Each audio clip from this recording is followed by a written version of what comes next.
The concept of stewardship. One of the reasons why many people cannot be trusted with so much in the kingdom is because they have what we call an ownership mentality. Now, in this kingdom, you may have heard me say it, that in this kingdom, owners are rebels. Of course, when you say owner in terms of human responsibility, you are right. But from the lens of the way God deals with men, you never see God giving men ownership. He gives men stewardship. From the garden, you may freely eat, but it is not your own. Stewardship means you are a caretaker. You are mandated to take care of it. Can I tell you, the source of high blood pressure, the source of most of these troubles you see, including preachers, now you understand what I'm saying. Most people who are depressing themselves today is because of an ownership mentality. The prodigal son had access, but he wanted ownership. Stewardship means I am trusted with this. Ownership means I want it in my name. And when you have it in your name, you are responsible for the maintenance. The prodigal son had no business with lack, provided the resources was in his father's name.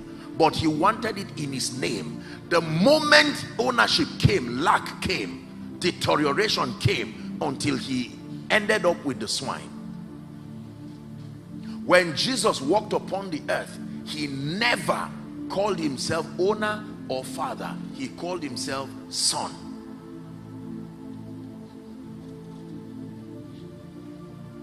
It is my church. It is my members. Of course, you understand what we are trying to say, right? There are people who say that to mean in terms of responsibility. So don't misunderstand what I'm saying. But ownership mentality is what has destroyed people. A man can receive nothing except it is given to him. Are we together? Now you see, the call to faithfulness is useless when you are owner. The call to faithfulness is only needed when you are steward, because there is someone who supervises and would vet and would check you.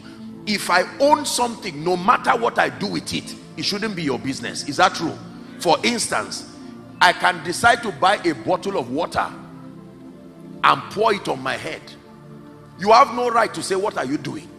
Because in quote, I use my money, I bought my bottle of water, and I can even decide to tear it into two and just play around with it and throw the bottle down.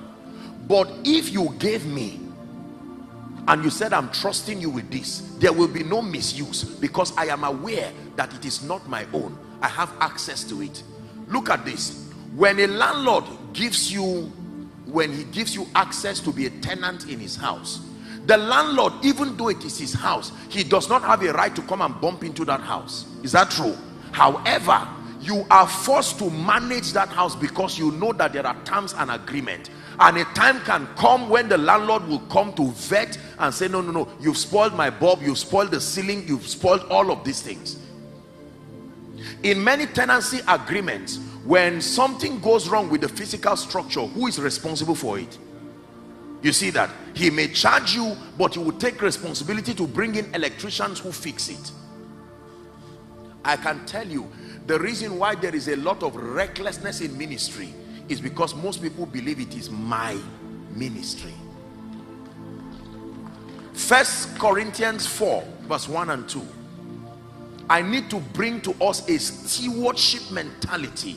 This is what will bring discipline and decorum and seriousness and accountability. 1 Corinthians 4, let's hurry up please, verse 1 and 2. It says, let a man so account of us. Do I quote it? Stewards. Okay, beautiful, we have it here. Verse 1 please. Let's go back to verse 1. It says, let a man so account of us as of the ministers of Christ and stewards of the mysteries of God. You know what a steward is? A caretaker.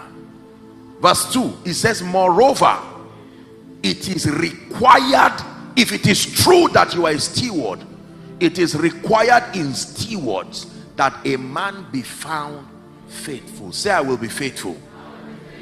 Faithful with the money God gave you, faithful with the wisdom he gave you, faithful with the beautiful voice like my dear friend here who came to sing, faithful with everything God gave you. When people are reckless and arrogant and act as if they are the God of themselves, it is because they do not know that they were given this. It was the mistake of Nebuchadnezzar until he was turned to an animal for 7 years. And when Nebuchadnezzar repented and came back, his testimony was that he acknowledged that there was a God above that rules over the affairs of men. I will tell you the reason why ministry is stressing a lot of people. They have not allowed the owner to be owner. They have not allowed the owner to be owner. The earth is the Lord's, the fullness thereof, the walls, and they that dwell therein. We are stewards. When I sent thee, lackest thou anything? Not when you went, when I sent thee. Are we understanding this now?